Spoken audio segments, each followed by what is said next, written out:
মোংলায় অতিরিক্ত ভাড়া আদায়ের অভিযোগে যৌথ অভিযান চালিয়েছে কোস্টগার্ড।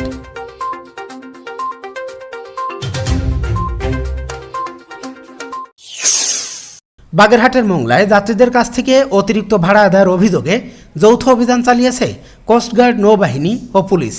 আজ 16 জুন সোমবার কোস্টগার্ডের মিডিয়া কর্মকর্তা লেফটেন্যান্ট কমান্ডার হারুনুর রশিদ এ তথ্য নিশ্চিত করেছেন এবং তিনি জানান জনস্বার্থে এই অভিযান চালানো হয়েছে।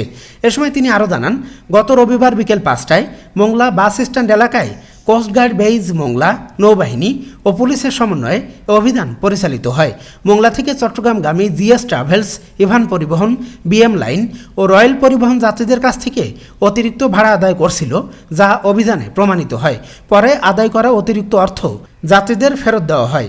কোস্টগার্ডের এই কর্মকর্তা আরও জানান, ভবিষ্যতে অতিরিক্ত ভাড়া আদায় করা হবে না মর্মে পরিবহনগুলোর প্রতিনিধিদের কাছ থেকে মুচলেকা নেওয়া হয়েছে।